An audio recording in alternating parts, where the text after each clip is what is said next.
कौन सी संधि पड़ी थी? कंदुखलिका। कौन सी संधि पड़ी थी? कंदुखलिका।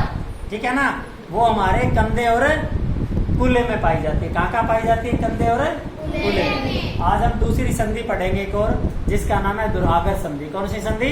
दुर्हागर संधि। और ये संधि जो है हमारे सिर और गर्दन के बीच में, यहाँ ये सिर का पोर्शन हो गया, सिर और गर्दन को जोड़ने के लिए संधि होती है। हमारे सिर और गर्दन के बीच में जो संधि होती है वो कौन सी संधि होती है? दुर्हागर संधि। कौन सी संधि होती है? दुर्हागर संधि होती है। और इस संधि के अंदर जो है वो हम हमारे अंग को दाएं बाएं ऊपर नीचे आगे पीछे कहीं पर भी इसको गति कर सकते हैं, ऐसे वृत्ताकार। ठीक है ना, यानी दुर्हागर संधि कहाँ होती है?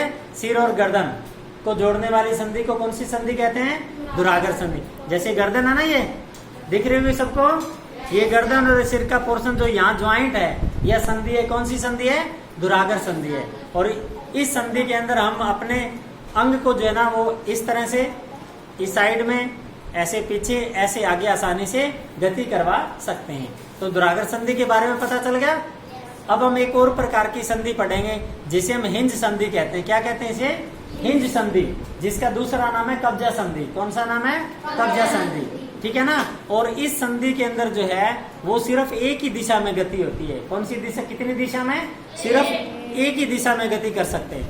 हिंज संधि में कहाँ गति होती है? सिर्फ एक ही दिशा में। और ये एक तो हमारे यहाँ कोने में पाई जाती है, कोने के अंदर। ये यहाँ पर देखो, यहाँ जो है ना वो संधि कौन सी है? हिंज संधि। जैसे इसको हम सिर्फ इधर गति करवा सकते हैं, ऊपर की तरफ, नीचे की तरफ आप गति नहीं करवा सकते, क्योंकि यहाँ पर एक कब्जानुमा संधि लगी होती है। हिंज संधि का दूसरा नाम क्या है? कब्जा संधि। कौन सा नाम है? कब्जा संधि। तो इसके अंदर सिर्फ कितनी दिशा में गति हो सकती है? सिर्फ एक दिशा में। ये कोने में पाई जाती है एक तो कोने को सिर्फ आप ऊपर की तरफ इस हाथ को गति करवा सकते, नीचे की तरफ नहीं करवा सकते। जैसे हमारे दरवाजे के अंदर कब्जे लगे होते हैं ना, वही उसी प्रकार की संधि यहाँ पर होती है। और दूसरे हमारे अंग के अंदर ये घुटने में होती है। कहाँ होती है बेटा? घुटने में। जैसे यहाँ है, यहाँ घुटने में, ठीक है ना, होता है घुटने के अंदर। इसको हम पीछे की तरफ मोड़ सकते हैं सिर्फ, और इसको हम आगे ऊपर की तरफ नहीं मोड़ सकते। तो घुटने में भी गति सिर्फ एक ही दिशा में होती है, इसलिए कौन सी संधि होती है? हिंज संधि। तो हमारे शरीर के दो मुख्य संधि हिंज कहाँ पाई जाती है? एक तो कोहनी में। कहाँ पर? कोहनी में। और दूसरी संधि कहाँ से पाई जाती है? घुटने में। समझ में आ गया दोनों प्रकार की संधि, दुर्हागर और हिंज संधि। पता चल गया सब बच्चों को?